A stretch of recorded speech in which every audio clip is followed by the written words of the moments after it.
സാന്ദീപനി എന്ന മഹർഷിയുടെ ആശ്രമത്തിൽ വിദ്യാഭ്യാസം നടത്തിയ ആളാണ് ആര്? കുചേലൻ. അങ്ങനെയാണ് ഇവർ തമ്മിലുള്ള സൗഹൃദമുണ്ടാകുന്നത്. എത്ര നാളാണ് ഇവരുടെ വിദ്യാഭ്യാസ കാലഘട്ടം എന്ന് ചോദിച്ചാൽ, ഇവരുടെ വിദ്യാഭ്യാസ കാലഘട്ടമായിട്ട് പറയപ്പെടുന്നത് 64 ദിവസമാണ്. ഈ 64 ദിവസം നമ്മൾ ഇന്നത്തെ കണക്ക് രാവിലെ പോയി വൈകിട്ട് സ്കൂൾ വിട്ട് വീട്ടിൽ വരുന്ന ശീലം അല്ല. അവിടെ ഗുരുകുലത്തിൽ തന്നെ താമസിച്ച് അവിടെ നിന്നുള്ള ഭക്ഷണം കഴിച്ച് അവിടുത്തെ കാര്യങ്ങളൊക്കെ ചെയ്ത് അവിടെ ജീവിക്കുക എന്നതാണ് ഇവിടെ ഗുരുകുലത്തിൻ്റെ രീതി എന്ന് പറയുന്നത്. അതുകൊണ്ട് തന്നെ നമുക്ക് കാണാൻ സാധിക്കും, അവിടെ പൂർണ്ണമായിട്ടും ഈ ഗുരുകുലത്തിൽ ഒരുമിച്ച് താമസിച്ച് വളർന്നവരാണ് കൃഷ്ണനും കുചേലനും. ഇവിടെ കുചേലന് പ്രത്യേകിച്ച് കുചേലനൊരു പേര് പറയപ്പെടുന്നില്ല. ഇവിടെ കുചേലന് ഏറ്റവും നല്ല പേര് ഭാഗവതത്തിൽ പറയുന്ന പേര് തന്നെയാണ് നമുക്ക് മനസ്സിലാക്കാൻ. എന്താ കുചേലൻ എന്ന ഒരു വാക്ക്? ഇവിടെ എന്താ കുചേലൻ എന്ന വാക്കിൻ്റെ അർത്ഥം എന്ന് ചോദിച്ചാൽ, കുചേലൻ എന്ന വാക്കിൻ്റെ അർത്ഥം എന്ന് പറഞ്ഞാൽ മുഷിഞ്ഞ ചേലയോടുകൂടിയവൻ. ഇപ്പോൾ ചിലർക്കൊരു സംശയം വരും, ഈ സുധാമ എന്നൊരു പേരില്ലേ എന്ന്. അത് യഥാർത്ഥത്തിൽ കുചേലൻ്റെ പേരായിട്ടല്ല, അത് വേറൊരു കൂട്ടുകാരൻ്റെ പേരെന്നുണ്ട് എന്നൊരിടത്ത് പറയുന്നുണ്ട്. ആ പേര് നമ്മളിവിടെ അങ്ങ് ചേർത്ത് വെച്ച് പലരും ചിന്തിക്കുന്നതുകൊണ്ടാണ്. അവിടെ മറ്റൊരു പേരിനും ഒരർത്ഥവും ഇല്ല. ഇവിടെ കുചേലൻ എന്ന വാക്കിൻ്റെ അർത്ഥം എന്താണെന്ന് ചോദിച്ചാൽ മുഷിഞ്ഞ ചേലയോടുകൂടിയവൻ കുചേലൻ. ഇനി എന്താണ് മുഷിഞ്ഞ ചേല എന്ന് ചോദിച്ചാൽ, ഈ തുണിയല്ല മുഷിഞ്ഞത്. മനസ്സിലായില്ലേ? അതെന്താണെന്ന് ഏറ്റവും അവസാനം നമുക്കത് പറയുമ്പോൾ മനസ്സിലാവും. അപ്പോൾ അങ്ങനെയുള്ള കുചേലൻ ഈ വിദ്യാഭ്യാസം കഴിഞ്ഞ് ഭഗവാനും കുചേലനുമൊക്കെ അവിടുന്ന് വേർപിരിഞ്ഞു ഇല്ലേ, അവരവരുടെ ജീവിതത്തിലേക്ക് പോയി. ഭഗവാനാകട്ടെ ഭഗവാന് വിവാഹം കഴിച്ചു, ഗൃഹസ്ഥനായി രാജാവായിട്ട് രാജ്യം ഭരിക്കുന്നു. ഭഗവാൻ മുമ്പേ പറഞ്ഞ കണക്ക് അസംഖ്യം ഇല്ലേ വിവാഹത്തിലേർപ്പെട്ടു. അവരുടെ എല്ലാ കാര്യങ്ങളും നോക്കണ്ടേ? ഒരു ഭാര്യ ഉണ്ടെങ്കിലും 1000 ഭാര്യ ഉണ്ടെങ്കിലും ഭർത്താവ് തന്നെയാണല്ലോ അത് കാര്യങ്ങളൊക്കെ നോക്കേണ്ടത്.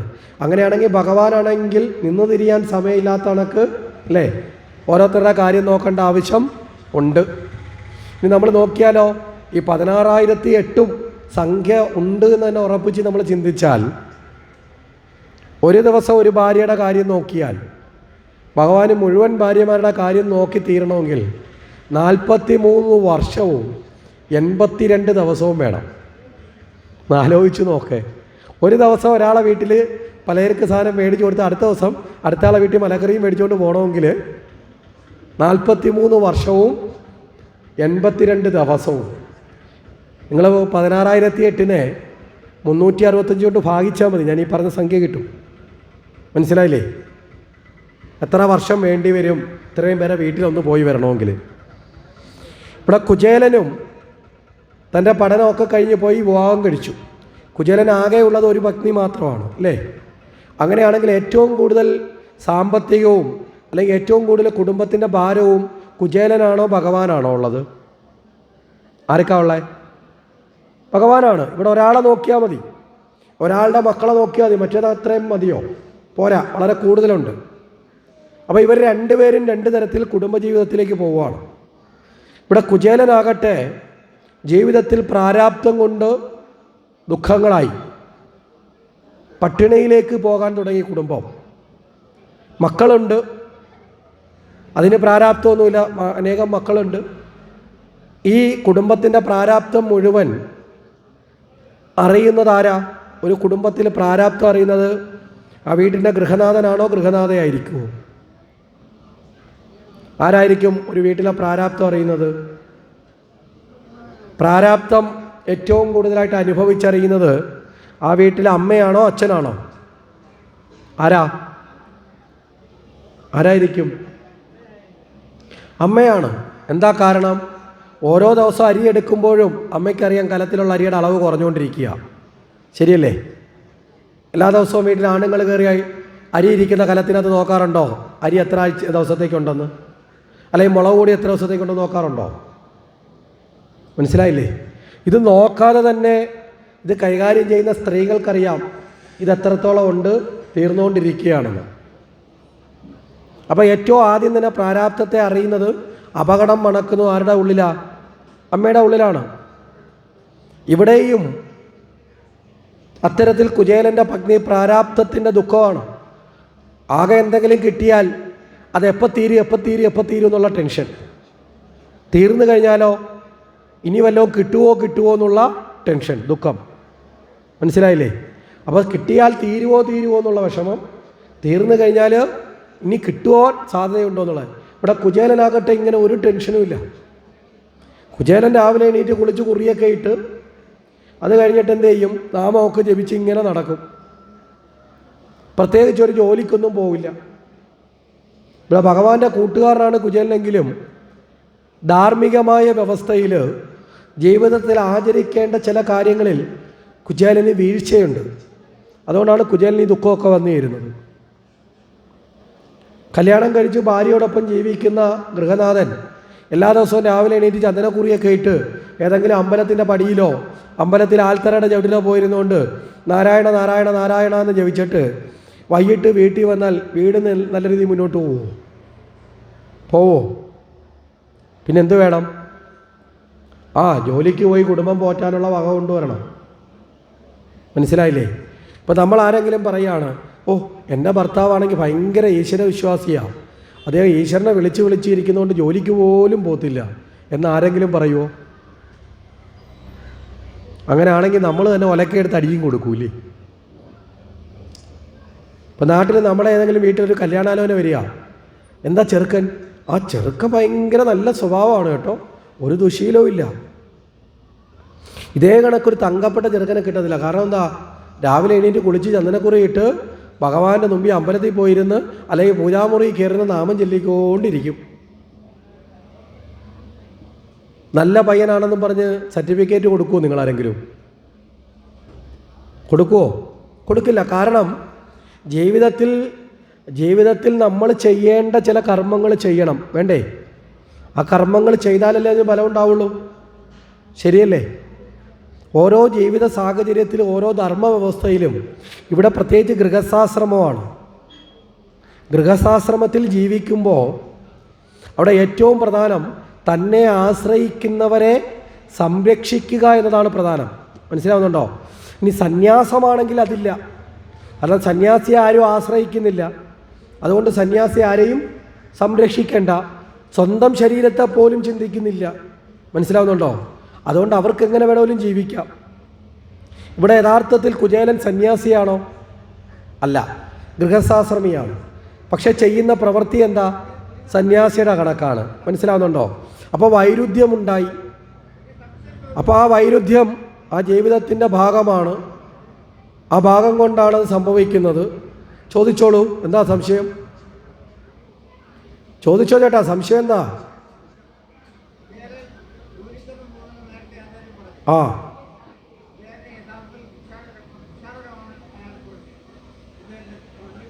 ചേട്ടാ, ഭിക്ഷാടനം എന്ന് പറയുന്ന ഒരു ജോലിയൊന്നുമില്ല. കുചേലൻ ഭിക്ഷാടകനൊന്നുമല്ല. കുചേലൻ ആരുടെ മുമ്പിൽ കൈ നീട്ടുന്ന ആളല്ല.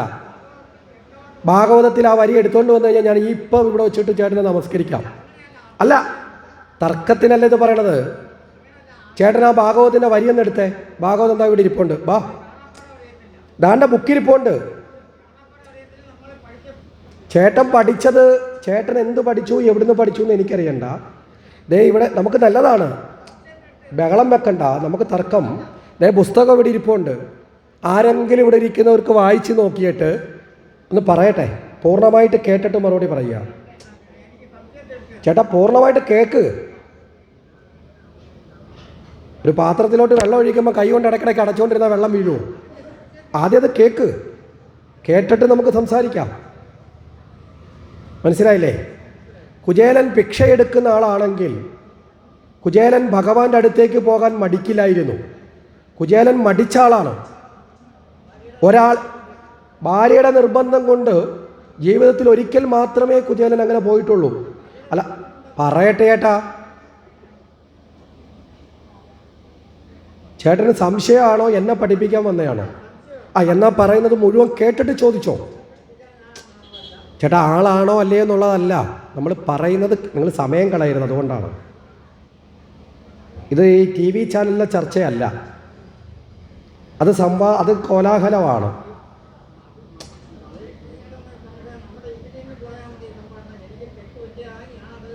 ചേട്ടാ ഇത് കേൾക്കാൻ മനസ്സില്ലാതെ ചേട്ടൻ തെറ്റാണോ ശരിയാണോ എന്ന് പറയുന്നത് എന്താ? ചേട്ടാ അതുപോലെ ഇരുന്ന് ബഹളം വെക്കല്ലേ എന്നാ പറഞ്ഞത്. അവിടെ ഇരിക്ക്, എന്നിട്ട് പറയാം, മൊത്തത്തിൽ പറയാം.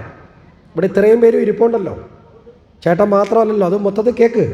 അല്ല അവിടെ ഇരിക്കട്ടെ, അദ്ദേഹത്തിൻ്റെ സംശയം തീരട്ടെ. ഇവിടെ കുചേലൻ ഒരാളിൻ്റെ മുമ്പിലും കൈനീട്ടി പോയിട്ടില്ല. കുചേലൻ നല്ല ഒന്നാന്തരമായി ശാസ്ത്രം പഠിച്ച ആളാണ്. കുചേലൻ അങ്ങനെ കൈനീട്ടി പോകുമായിരുന്നു എങ്കിൽ ഭഗവാന്റെ അടുത്തേക്ക് പോകുന്ന സമയത്ത് തന്നെ ഇതിൽ പറയുന്നുണ്ട്, ഞാൻ ചെല്ലുമ്പോൾ ഭഗവാൻ എന്നെ തിരിച്ചറിയുമോ, ഇനി ഞാൻ ചെല്ലുന്നത് എന്തെങ്കിലും പണത്തിന് വേണ്ടിയിട്ടാണെന്ന് തെറ്റിദ്ധരിച്ച് എന്നെ മോശക്കാരനായി കാണുമെന്ന് ചിന്തിക്കുന്നുണ്ട്. ഭിക്ഷ എടുക്കാൻ പോകുന്ന ഒരാളിന് അങ്ങനെ ഒരു ചിന്ത വരുമോ? ഞാൻ ചെല്ലുന്നത് പണത്തിന് വേണ്ടിയിട്ടാണെന്ന് തോന്നിയാൽ തൻ്റെ കൂടെ പഠിച്ച കൂട്ടുകാരൻ്റെ മുമ്പിൽ തനിക്ക് നാണക്കേടല്ലേ എന്നാണ് ചിന്തിക്കുന്നത്. കുചേലൻ ഒരിക്കലും ഭിക്ഷാടകനല്ല, പിച്ചക്കാരനല്ല കുചേലൻ. കുചേലൻ്റെ ദാരിദ്ര്യം എന്ന് പറയുന്നത് പണമില്ലായ്മയല്ല. ഭഗവാൻ കൊടുത്ത പണം പോലും കുചേലൻ സ്വന്തം ജീവിതത്തിൽ ഉപയോഗിച്ചിട്ടില്ല. അവിടെയാണ് കുചേലനെ മൊത്തത്തിൽ പഠിക്കണമെന്ന് പറഞ്ഞത്. അങ്ങോട്ട് മൊത്തത്തിൽ കേട്ടതിന് ശേഷം ചേട്ടൻ്റെ സംശയം പിന്നെന്തെങ്കിലും ഉണ്ടെങ്കിൽ ഞാൻ പറയാം. ആദ്യം മുഴുവൻ കേൾക്കാൻ തയ്യാറാവുക. അവിടെ ഇരിക്കുക. ഇടയ്ക്ക് ചോറുണ്ണാൻ എണീറ്റ് ഓടരുത്. ഓടിയാൽ ഞാൻ കൂടെ അവിടെ വരും. അല്ല, പറഞ്ഞു തരാൻ വേണ്ടി വരുമെന്ന്. അവിടെ ഇരിക്കുക. ഇതാ ബാക്കി കൂടെ പറയാം, എന്നിട്ട് നമുക്ക് സംശയത്തിലേക്ക് വരാം. മുഴുവൻ കേൾക്കുക. ഇവിടെ കുചേലൻ ഏറ്റവും കൂടുതൽ അഭിമാനമുള്ള ആളാണ്. ആരുടെ മുന്നിലും തലകുനിക്കാൻ പോകാത്ത ആളാണ്. അതുകൊണ്ടാണ് ജീവിതത്തിൽ ഇത്രയും ബുദ്ധിമുട്ട് വന്നിട്ടും തൻ്റെ കൂട്ടുകാരനായ കൃഷ്ണൻ്റെ അടുത്ത് പോലും ആര് പോകുന്നില്ല? കുചേലൻ പോയിട്ടില്ല. അഭിമാനബോധമുള്ള ഒരാൾ ഭിക്ഷ എടുക്കാൻ പോവില്ല. പോവോ?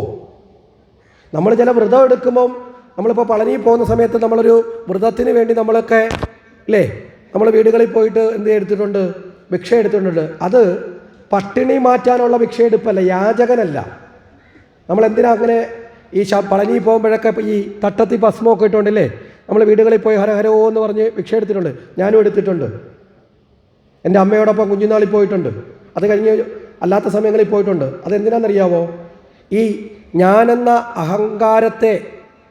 അഹങ്കാരമുള്ളവൻ ഒരിക്കലും ഭിക്ഷ എടുക്കാൻ പോലെ അഭിമാനമുള്ളവൻ.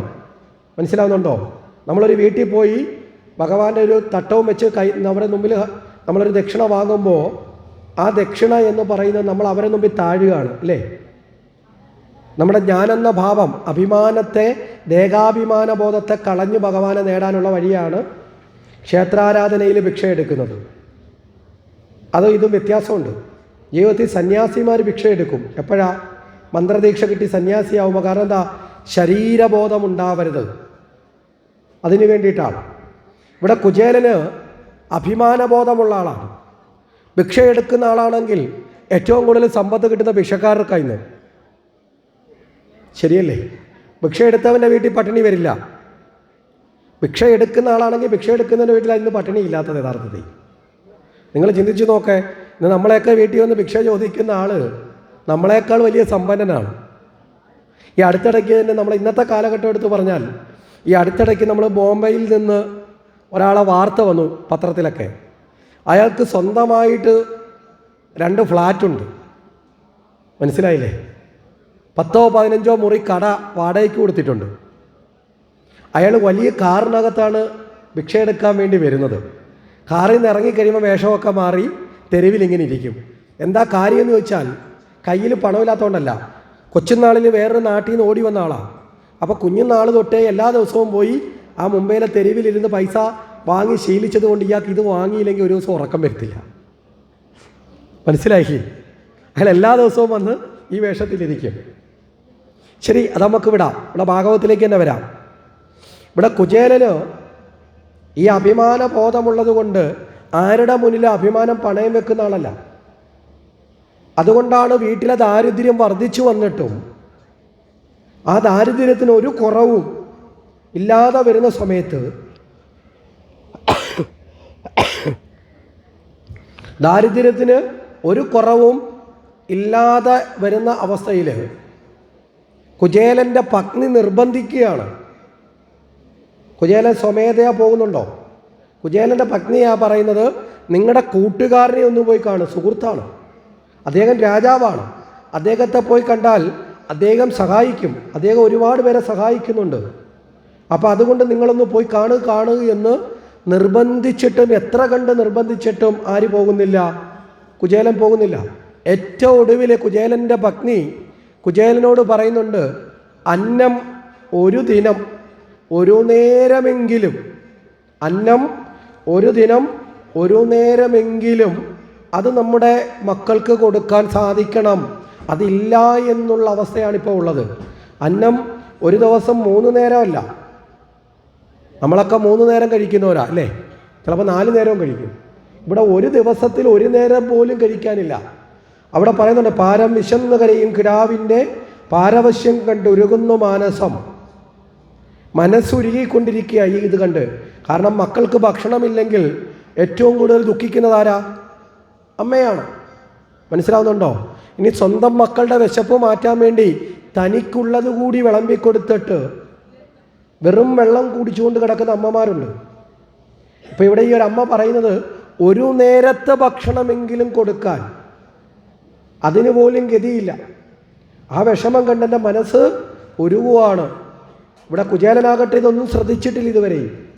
കാരണം അതുകൊണ്ടാണല്ലോ അദ്ദേഹത്തിനോട് ഇത് പറയേണ്ടി വരുന്നത്. എന്നിട്ട് രണ്ടാമത് പറയുന്നത് എന്താ? നല്ല വസ്ത്രങ്ങൾ, ആഭരണങ്ങൾ, ഇവയിലൊന്നും എനിക്ക് മോഹമില്ല, അതിനു വേണ്ടിയിട്ടുമല്ല ഞാൻ നിങ്ങളോട് പോകാൻ പറയുന്നത്. മനസ്സിലായില്ലേ? മക്കൾക്ക് ഒരു നേരത്തെ ഭക്ഷണം കൊടുക്കാൻ വേണ്ടി മാത്രം. ഇങ്ങനെ പറയുമ്പോൾ ഭഗവാനെ കാണാൻ പോകുമ്പോൾ എന്തെങ്കിലും കൊണ്ടുപോകണ്ടേ? വെറും കൈയോടെ പോകാൻ പറ്റില്ലല്ലോ. എന്താ കാരണം? രാജാവിനെ കാണാൻ പോകുമ്പോൾ, മാതാപിതാക്കളെ കാണാൻ പോകുമ്പോൾ, ഗുരുവിനെ കാണാൻ പോകുമ്പോൾ, ഈശ്വരനെ കാണാൻ പോകുമ്പോൾ വെറും കൈയോടെ പോകരുതൊരു ശാസ്ത്രമുണ്ട്. കുചേലൻ ഇത് പഠിച്ചിട്ടുള്ള ആളാണ്. മനസ്സിലായില്ലേ? കുചേലൻ വിദ്യാഭ്യാസം ഇല്ലാത്ത ആളല്ല, ഭഗവാന്റെ ഒപ്പം ഇരുന്ന് പഠിച്ച ആളാണ് കുചേലൻ. അപ്പോൾ അതുകൊണ്ട് ധർമ്മബോധമൊക്കെ ഉണ്ട് കുചേലന്. ആ ധർമ്മബോധം ഉള്ളത് കൊണ്ടാണ് കുചേലൻ ജോലിക്ക് തൊഴിലിന് പോയില്ലെങ്കിലും കുചേലൻ കടത്തിണ്ണയിൽ പോയി ഇരുന്നിട്ടില്ല, കുചേലൻ തോട്ടുവരമ്പത്ത് പോയി ചൂണ്ടയിടാൻ ഇരുന്നിട്ടില്ല. മനസ്സിലായില്ലേ? കുചേലൻ ആ സമയത്തൊക്കെ ചെയ്തതെന്താ? നാമം ജപിക്കുക ചെയ്തത്. അതാണ് കുചേലൻ്റെ ഏറ്റവും വലിയ ഗുണമെന്ന് പറയുന്നത്. മനസ്സിലായില്ലേ? ചില കാര്യങ്ങളിൽ വീഴ്ചയുണ്ടെങ്കിലും ചില കാര്യങ്ങളിൽ എന്തുണ്ട്? ഗുണമുണ്ട്. സ്വന്തമായി ജീവിതത്തിൽ ചെയ്യേണ്ട, ഭാര്യയും മക്കളെയും സംരക്ഷിക്കേണ്ട, ജോലി ചെയ്യേണ്ട ഗൃഹസ്ഥൻ്റെ കർമ്മം കുചേലൻ ചെയ്തില്ല. പകരം സന്യാസി ചെയ്യുന്നത് പോലെ ജീവിച്ചു. അല്ലാതെ കുചേലൻ നമ്മളിന്നൊക്കെ നാട്ടിൽ കാണുന്നത് പോലെ, നമ്മളിപ്പോൾ നാട്ടിൽ പറയില്ലേ, ചിലർ കല്യാണം കഴിക്കാറെന്നാ പറയാം, അവൻ ബ്രഹ്മചാരിയാന്ന് പറയും. ബ്രഹ്മചാരിയുടെ ജോലി എന്താ? കള്ളുഷാപ്പിൽ പോയിരിക്കലാണ്. ചില ബ്രഹ്മചാരിയുടെ ജോലി എന്താ? കടത്തിണ്ണയിലിരിക്കലാണ്. ചില ബ്രഹ്മചാരികളെന്ന് പറയുന്നത് പോയിരുന്ന് ചീട്ട് കളിക്കലാണ്. ഇതല്ല ബ്രഹ്മചാരി. കല്യാണം കഴിക്കാതെ നടക്കുന്നവനല്ല ബ്രഹ്മചാരി. ഈശ്വരബോധത്തോടെ ജീവിക്കുന്നവനാണ് ബ്രഹ്മചാരി. മനസ്സിലായില്ലേ? ഇവിടെ കുചേലൻ സന്യാസത്തിന് തുല്യമായി ജീവിച്ചു, ഗൃഹസ്ഥാശ്രമത്തിന് തുല്യമായ ജീവിതത്തിൽ ഉയർന്നില്ല. അങ്ങനെ ഇരിക്കുന്ന കുചേലൻ എന്തെങ്കിലും കൊണ്ടുപോകണം. ഇവിടെ കുചേലൻ ആ സമയത്തും കൃഷ്ണനെ ഭഗവാൻ എന്നുള്ള ഭാവത്തിലല്ല കാണുന്നത്, തൻ്റെ കൂട്ടുകാരൻ എന്നുള്ള ഭാവത്തിലാണ്, രാജാവെന്നുള്ള ഭാവത്തിലാണ്.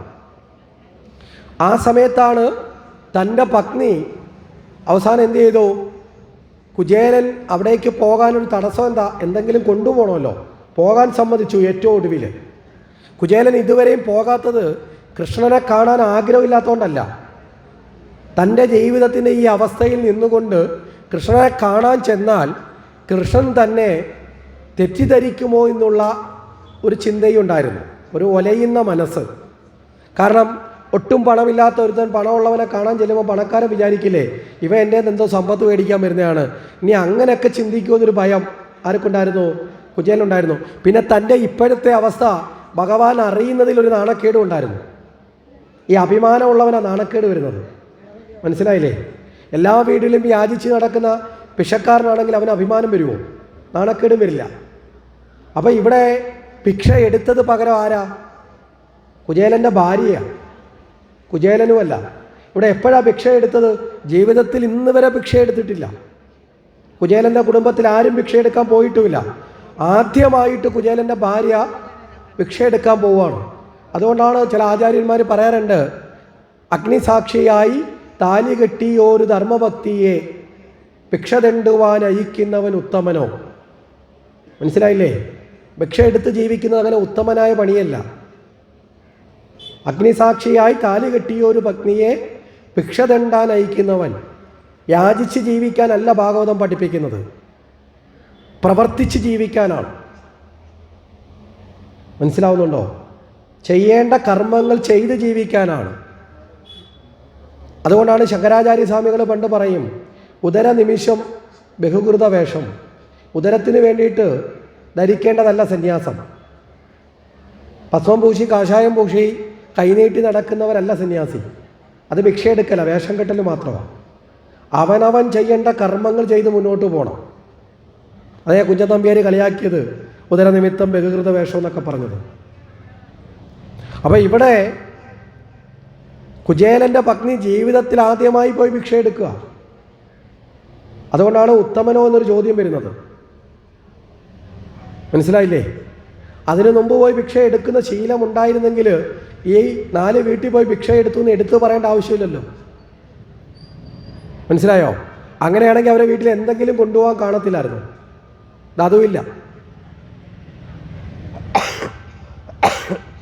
ഒന്നുമില്ലാത്ത അവസ്ഥയിലാണ് അവിടെ ഈ ഭിക്ഷ എടുത്തു. ഇനി എന്താ ഭിക്ഷ എടുത്തതെന്നൊക്കെ നമുക്ക് അവസാനം പറയുമ്പോൾ ഒന്നുകൂടെ മനസ്സിലാവും. നമ്മൾ പറയുന്നു അവിലാണ്, ശരി ആയിക്കോട്ടെ. ഇവിടെ നമ്മൾ ആദ്യം തൊട്ടേ പറയുന്നുണ്ട്, ഭാഗവതത്തിലെ കഥയിൽ പറയുന്നതല്ല യാഥാർത്ഥ്യം, കഥയ്ക്കുള്ളിലുള്ള ആശയമാണ്. ആ ആശയത്തെ മനസ്സിലാക്കാൻ നമ്മൾക്ക് ശ്രദ്ധയും ബുദ്ധിയും ബോധവും വേണം. അല്ലാതെ പുറമേ കാണുന്നത് കണ്ട് ഇതാണ് എന്ന് ചിന്തിച്ചാൽ നമ്മൾ കഥയുടെ രൂപമാണ് മനസ്സിലാവുന്നത്. അതല്ല യഥാർത്ഥത്തിൽ വേണ്ടത്. ഇവിടെ ഈ കഥകളൊക്കെ പറയുന്നത് ആർക്ക് വേണ്ടിയാ? പരീക്ഷത്തിനെ ഉദ്ധരിക്കാനാണ്. മനസ്സിലായില്ലേ? പരീക്ഷത്തിന് 7 ദിവസം കൊണ്ട് പാമ്പിൻ്റെ കടിയേറ്റ് മരിക്കുമെന്ന് പറയുന്ന പരീക്ഷത്തിന് 6-ാം ദിവസം പിച്ചക്കാരൻ്റെ കഥ പറയേണ്ട കാര്യമുണ്ടോ? പരീക്ഷത്തിനെ ഉണർത്താനാണ്. ഒരു മനുഷ്യ ജീവിതത്തിൻ്റെ ഗതിയെക്കുറിച്ചിട്ടാണ് ഭാഗവതത്തിലെ എല്ലാ കഥയും. അപ്പോൾ അങ്ങനെ പോയി ഭിക്ഷ എടുത്തു കൊണ്ടുവന്നത് ഈ പത്നി എന്ത് ചെയ്തു? പല വീട്ടിൽ നിന്ന് കിട്ടിയ അവില് അല്ലേ, പലതരത്തിലുള്ളതാണ്. ഇത് മുഴുവൻ ഒരു ജീർണിച്ച വസ്ത്രത്തിൽ കെട്ടി. ഈ ജീർണിച്ച വസ്ത്രം എന്ന് പറഞ്ഞൊരു അർത്ഥം എന്താ? ഈ പ്രാരാബ്ദം ഇപ്പം തുടങ്ങിയതല്ല, പണ്ടു മുതലേ ഉള്ളതാണല്ലേ. ഒരു വസ്ത്രം ജീർണിക്കുന്നത് എപ്പോഴാണ്? ഒരുപാട് കാലം ഉപയോഗിക്കുമ്പോഴല്ലേ. ഒരു നല്ല പുതിയ വസ്ത്രമല്ല. അതിൻ്റെ അർത്ഥം വളരെ പണ്ട് മുതലേ ഈ പ്രാരാബ്ദം ഇവിടെയുണ്ട് എന്ന് ബോധിപ്പിക്കാനാണ്. ഇതുമായിട്ട് ഭഗവാനെ കാണാൻ പോവുക കുചേലൻ. പോകുന്ന സമയത്ത് തന്നെ കുചേലൻ ചിന്തിക്കുന്നുണ്ട്, ചെന്താമരാക്ഷൻ്റെ ദർശനം ഇന്ന് ലഭിക്കുമോ ഒക്കെ എന്നുള്ള ആശങ്കയിലാണ് പോകുന്നത്. ഇനി അവിടെ ചെന്ന് കഴിഞ്ഞാൽ എന്നെ സ്വീകരിക്കുമോ, താൻ ചെല്ലുന്നത് കണ്ട് എങ്ങനെയായിരിക്കും തന്നോട് പെരുമാറുന്നത് എന്നൊക്കെ ചിന്തിച്ച് ആശങ്കയോടുകൂടി ചെല്ലുക. അങ്ങനെ ചെന്ന് ഭഗവാന്റെ ഗൃഹം കണ്ടു. അവിടേക്ക് കയറാൻ ശ്രമിക്കുന്ന വേളയിൽ ദ്വാരപാലകന്മാർ, കാവൽക്കാർ തടഞ്ഞു. ഇപ്പോൾ രാജാവിൻ്റെ കൊട്ടാരത്തിൽ കാവൽക്കാരുണ്ടാവും അല്ലേ, അവർ തടഞ്ഞു. ആ തടഞ്ഞ സമയത്തേക്ക് സർവനാടിയും തളർന്ന് നിലത്തിരുന്നു കുചേലൻ. കാരണം അവസാനത്തെ ആശ്രയമാണ് ആരെ? ഭഗവാനെ. ജീവിതത്തിൽ ഇന്ന് വരെ ഒരാളുടെ മുന്നിൽ ഒന്നും പോയിട്ടില്ല. ഇപ്പോൾ ഇതാ ഒരിക്കൽ മാത്രം പോവുക. മനസ്സിലാവുന്നുണ്ടോ? ആ ഒരിക്കൽ മാത്രം പോകുന്ന അഭിമാനമൊക്കെ മാറ്റി വെച്ചിട്ടാണ് പോണേ. അവിടെ തടഞ്ഞാൽ പിന്നെ ചെന്ന് ഭഗവാനെ കണ്ടില്ലെങ്കിൽ യാത്ര ചെയ്തിട്ട് ഫലമുണ്ടോ? സർവാശ്രയവും നഷ്ടപ്പെടുമ്പോൾ നമ്മളൊക്കെ ഭഗവാനെ വിളിക്കുമ്പോൾ ആ വിളി കൂടുതൽ ആത്മാർത്ഥതയോടുള്ള വിളിയായിരിക്കത്തില്ലേ? മനസ്സിലായില്ലേ? എല്ലാവരും കൈയൊഴിയുമ്പോഴല്ലേ നമ്മൾ ആത്മാർത്ഥമായി ദൈവമേ എന്ന് വിളിക്കുന്നത്. അവിടെ കുചേലൻ അങ്ങനെ കൃഷ്ണ എന്നുള്ള വിളി ആ ഈശ്വര എന്ന വിളിക്ക് തുല്യമായി മാറി. ആ നിമിഷം മുതലാണ് കൃഷ്ണൻ കുചേലൻ്റെ മനസ്സിൽ ഈശ്വരനാണെന്നൊരു ബോധം വരുന്നത്. അതുവരെ കൂട്ടുകാരനാണ്. മനസ്സിലായില്ലേ? അതുവരെ കൂട്ടുകാരനാണ്. നമ്മൾ വിശന്ന് തളർന്ന് ഒരു ഗതിയുമില്ലാതെ ആരും സഹായിക്കാനില്ല ഒരിടത്തിരിക്കുമ്പോൾ നമ്മുടെ ഏറ്റവും അടുത്ത കൂട്ടുകാരനോ അയലത്തുകാരനോ ശത്രുവോ ആയിക്കോട്ടെ ഒരു നേരത്തെ ഭക്ഷണം നമ്മുടെ മുന്നിൽ കൊണ്ട് തന്നാൽ നമ്മുടെ കണ്ണിൽ അയാൾ ഈശ്വരനായി മാറത്തില്ലേ? മാറില്ലേ? ശത്രുവാണെങ്കിലും മാറും. ഇവിടെ അങ്ങനെ ഒരു വിളി കേട്ടു ഭഗവാൻ. ഭക്തൻ്റെ നിറഞ്ഞ വിളി കേട്ടാൽ പിന്നെ ഭഗവാൻ അവിടെ ഓടിയെത്തും. ഭഗവാൻ വളരെ വേഗത്തിൽ ഓടിയെത്തി. കുചേലനെ വാരി പുണരാൻ ചെല്ലുമ്പോൾ കുചേലൻ ഓടി ഓടി മാറുന്നുണ്ട്. എന്താ കാരണം? കുചേലൻ്റെ മുഷിഞ്ഞ ശരീരം, അതിലെ വിയർപ്പ്, മണ്ണ്, ചെളി ഇതെല്ലാം ഭഗവാന്റെ പട്ടുവസ്ത്രത്തിൽ പറ്റരുതേ എന്ന് പറഞ്ഞുകൊണ്ടാണ് കുചേലൻ മാറുന്നത്. പക്ഷേ ഭഗവാൻ ഇവിടെ നമ്മളെ പഠിപ്പിക്കുന്നത് എന്താ?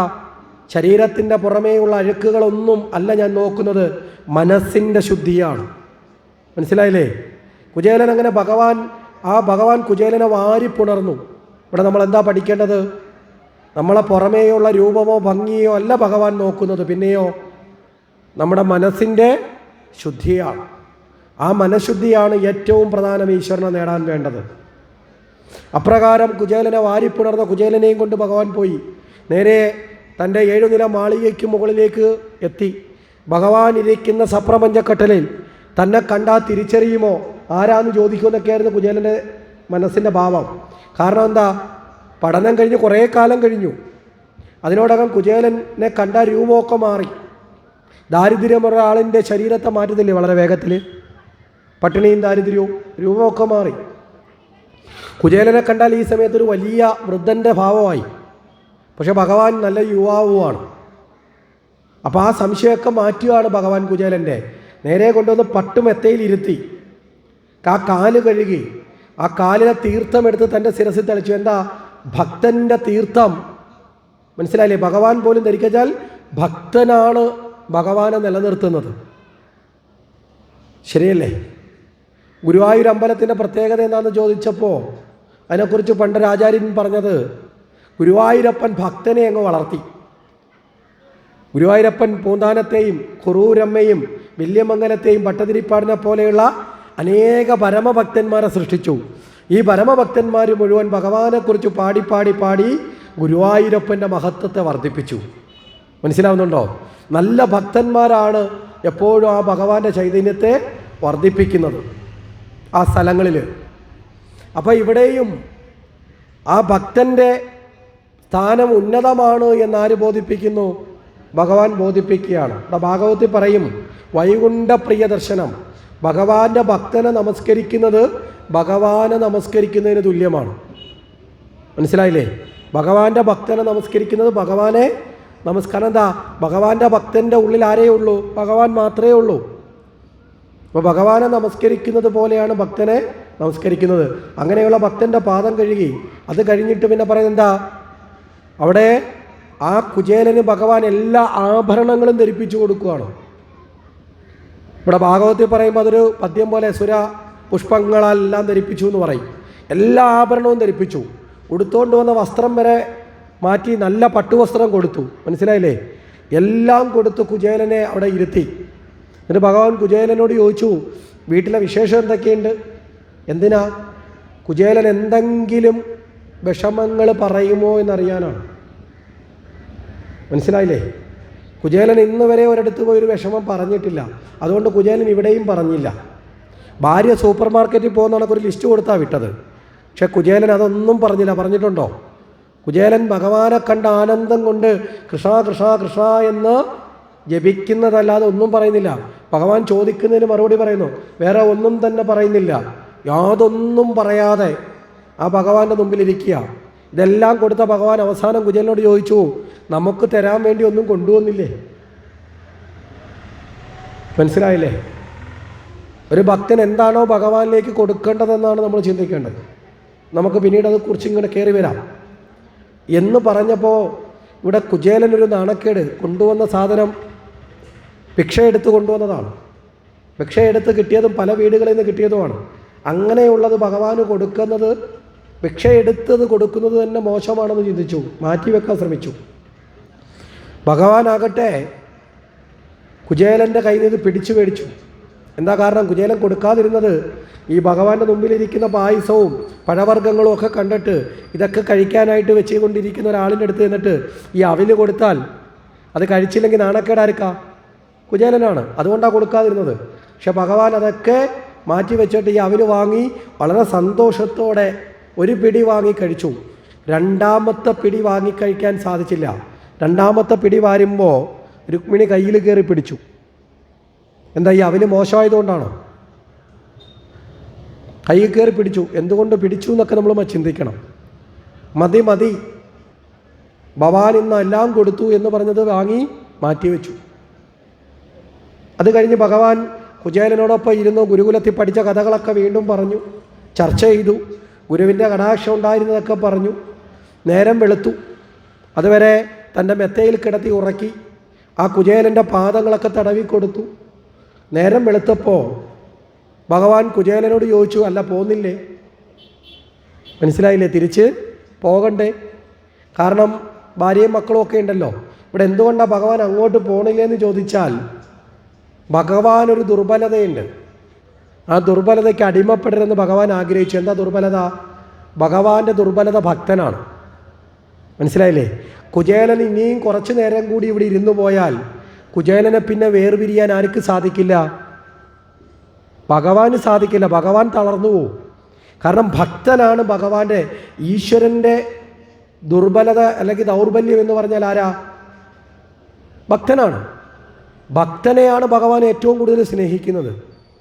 ആ ഭക്തൻ ഇനി തൻ്റെ അടുത്തുനിന്ന് പോയാൽ തൻ്റെ മനസ്സ് അതിൽ പെട്ടുപോകുമെന്ന് ഭഗവാൻ ഭയന്നു. അതുകൊണ്ട് ഭഗവാൻ എന്ത് ചെയ്തു? കാര്യം ഒന്നിനോടും മമതയുണ്ടാവണമെന്നാണ് ഭഗവാന്റെ രീതി. ആ മമത വർദ്ധിക്കുന്നതിന് മുമ്പ് കുചേലനെ തിരിച്ച് യാത്രയാക്കും. ആ യാത്രയാക്കുമ്പോൾ ഒരു പ്രത്യേകത കൂടിയുണ്ട്. കുചേലന് ഇട്ടുകൊടുത്ത മുഴുവൻ ആഭരണവും ഊരി മേടിച്ചു. മനസ്സിലായില്ലേ? ഭഗവാന്റെ രുക്മിണിയുടെ ഒക്കെ ആഭരണം ഇട്ടുകൊടുത്തായിരുന്നോ? ഇതെല്ലാം ഊരി മേടിച്ചു. ഭഗവാന്റെ ചില ലീലകൾ ചില ക്രൂരമായ ഭാവമാണ്. ഇതെല്ലാം ഊരി മേടിച്ചു. അത് കഴിഞ്ഞ് ഉടുക്കാൻ കൊടുത്ത തുണി വരെ ഊരി മേടിച്ചു. തലേന്ന് ഇങ്ങോട്ട് വന്നപ്പോൾ ഉടുത്തുകൊണ്ട് വന്ന നാറിയതും മുഷിഞ്ഞതുമായ തുണി മൂലയ്ക്ക് കിടപ്പുണ്ട്. അത് എടുത്തുകൊണ്ട് കൊടുത്തിട്ട് ഉടുത്തുകൊണ്ട് പോയിക്കോളാൻ പറഞ്ഞു. എന്നാലോചിച്ചൊക്കെ എത്ര കഠിനമായ പരീക്ഷണമാണ്. എന്തിനാണ് ഭഗവാൻ ഇങ്ങനെ ഒരു കാര്യം ചെയ്തത്? കുചേലനോട് സ്നേഹമുണ്ടെങ്കിൽ ഉടുത്ത തുണിയെങ്കിലും കൊടുത്തുകൂടായിരുന്നോ? ഇട്ടുകൊടുത്തതിൽ ഒരു മാലയെങ്കിലും കൊടുത്തുകൂടായിരുന്നു. ഇവിടെ എന്തിനാണ് ഇത് ചെയ്തത്? ഇവിടെ കുചേലനെ പരീക്ഷിക്കുകയാണ്. കുചേലൻ്റെ ഉള്ളിൽ ഏതെങ്കിലും തരത്തിലുള്ള മോഹമുണ്ടോ സമ്പത്തിനെ കുറിച്ച്? അങ്ങനെയുള്ള പരീക്ഷണമാണ്. കാര്യം ഇതൊക്കെ ഇട്ടുകൊടുത്തപ്പോഴും കുചേലൻ ഒരു പ്രതിമ ഇരിക്കുന്നതൊക്കെ ഇരുന്നതേ ഉള്ളൂ. ഇട്ടുകൊടുത്തതൊന്നും പിടിച്ചു നോക്കിയില്ല. കൊള്ളാവോ, നല്ല മുത്താണോ ചിപ്പിയാണോ എന്നൊന്നും നോക്കിയില്ല. നമ്മളിപ്പോൾ ഒരു വിഗ്രഹത്തിൽ കൊണ്ടുപോയി മാലയിട്ടു. മാല തിരിച്ചു ഊരുമ്പോഴും വിഗ്രഹം ചലിക്കാറുണ്ടോ? വിഗ്രഹം പറയുമോ ആ മാലയും കൂടെ അവിടെ ഇട്ടേക്കാൻ പറയുമോ? പറയില്ല. ഇതുപോലെ കുചേലൻ അവിടെ ഇരുന്നു കൊടുത്തു. ഒന്നും കുചേലൻ മോഹിച്ചില്ല. ഊരിയപ്പോൾ അതുകൊണ്ട് മോഹിക്കാത്തത് കൊണ്ട് എന്തില്ല? ദുഃഖവുമില്ല. നമ്മൾ പലതും ദുഃഖിക്കുന്നത് എന്തുകൊണ്ടാണ്? നഷ്ടപ്പെടുമ്പോൾ മോഹിച്ചത് കൊണ്ടല്ലേ? അല്ലേ?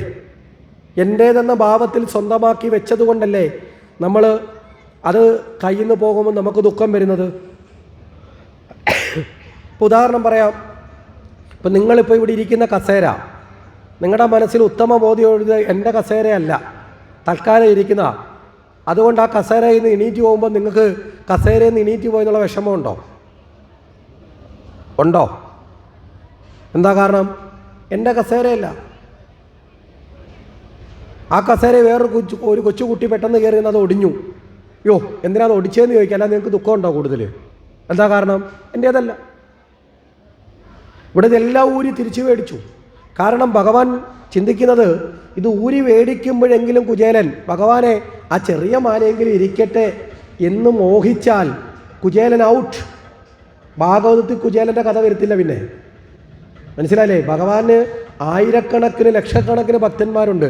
അതിലൊരു കുചേലനെ ഈ ഭാഗവതത്തിൽ പറയാൻ കാരണം കുചേലൻ്റെ സ്വഭാവത്തിലെ ഗുണങ്ങൾ കൊണ്ടാണ്. മനസ്സിലായോ? കുചേലൻ ഒന്നിനെയും മോഹിച്ചില്ല.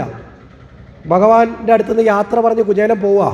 അപ്പോൾ കുചേലൻ തന്നെ പറയുന്നത് അർത്ഥത്തിനായി വന്നു, പക്ഷേ ഞാനൊന്നും ചോദിച്ചില്ല, ഭഗവാൻ ഒന്നും തന്നതുമില്ല. ഇനി കുചേലൻ വീട്ടിൽ ചെല്ലുമ്പോഴത്തേക്ക് വീട്ടിലെല്ലാ സമ്പത്തും വന്നു. പ്രാരാബ്ധം കൊണ്ട് ഭഗവാനിൽ നിന്ന് സമ്പത്ത് ആഗ്രഹിച്ചതാരാ?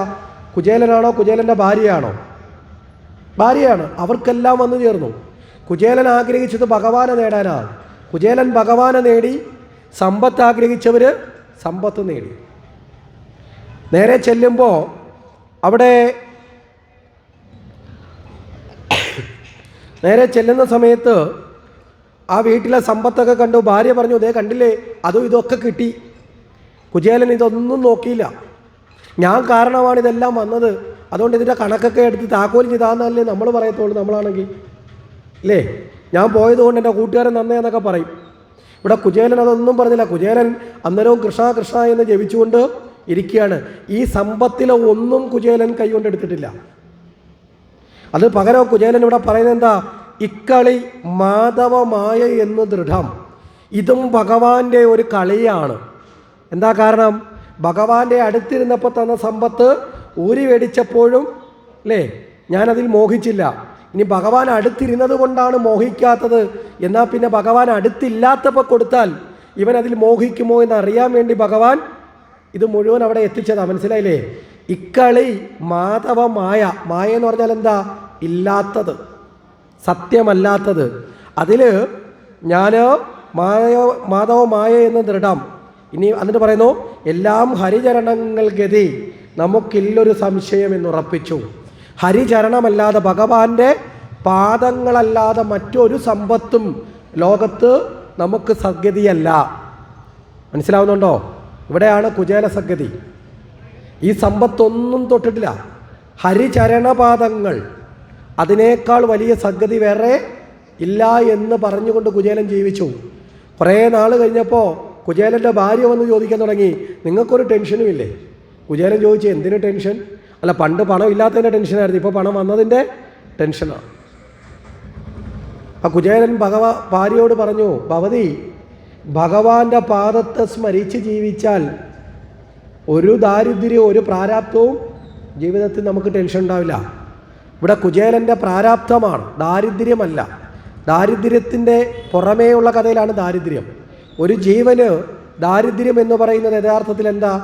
പണമില്ലാത്തതോ ആഹാരം കഴിക്കാനില്ലാത്തതല്ല, പ്രാരാബ്ധമാണ്, ചെയ്ത കർമ്മഫലങ്ങളാണ്. ഈ കർമ്മഫലങ്ങളാണ് ഉപേക്ഷിക്കപ്പെടേണ്ടത്. മനസ്സിലായില്ലേ? ബഹുജന്മാർച്ചിത കർമ്മശേഷം തിരുമുൽ കാഴ്ച നിനച്ചിക വെച്ചേൻ. ഈ കർമ്മഫലങ്ങളാണ് പ്രാരാബ്ധം. നമ്മുടെയൊക്കെ ഈ ജന്മത്തിൽ നമ്മൾ ദുഃഖിക്കുന്നത്, നമ്മൾ ചിലപ്പോൾ ചിലർ ചോദിക്കത്തില്ലേ, ഒരു കൊച്ചു കുഞ്ഞാ ഇത്രയും വലിയ അസുഖമൊക്കെ എങ്ങനെ വന്നു എന്ന് ചോദിക്കും. എന്താ കാരണം? ഈ ജന്മം കൊണ്ടല്ല, പൂർവ്വജന്മത്തിൻ്റെ പ്രാരാബ്ധ ഫലം കൊണ്ടുവരുന്നതാണ്. ചില പറഞ്ഞില്ലേ, ഒരു തെറ്റും ചെയ്യാത്ത മനുഷ്യന് അയാൾക്ക് ഇത്ര ദുഃഖം വന്നില്ലേ? ഈ ജന്മത്തിലല്ല, പ്രാരാബ്ധത്തിൻ്റെ ഫലമാണ്.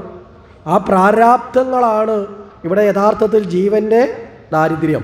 ഇനി ഇവിടെ യാചിച്ച് നേടിയ അവിലെന്നല്ലേ പറഞ്ഞത്? പല വീടുകളിൽ പോയി. ഇവിടെ എന്താ ഈ പല വീടുകളിൽ നിന്നുള്ള അവിലെന്ന് പറയുന്നത്?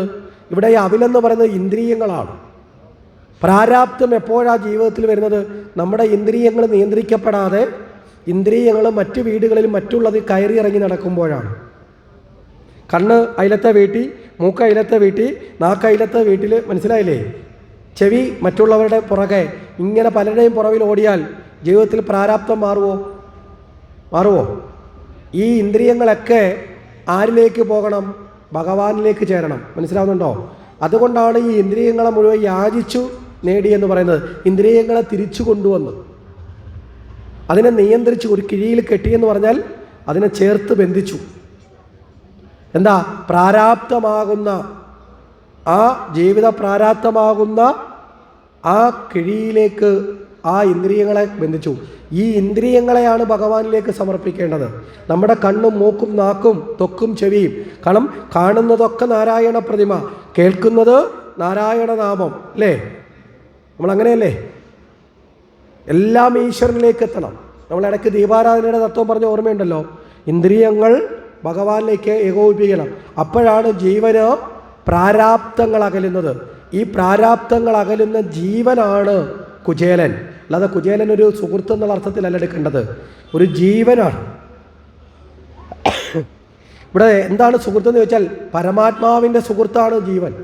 ആ ജീവൻ തൻ്റെ പ്രാരാബ്ധത്തെ ഉപേക്ഷിച്ച് ഭഗവാന് നേടിയതാണ്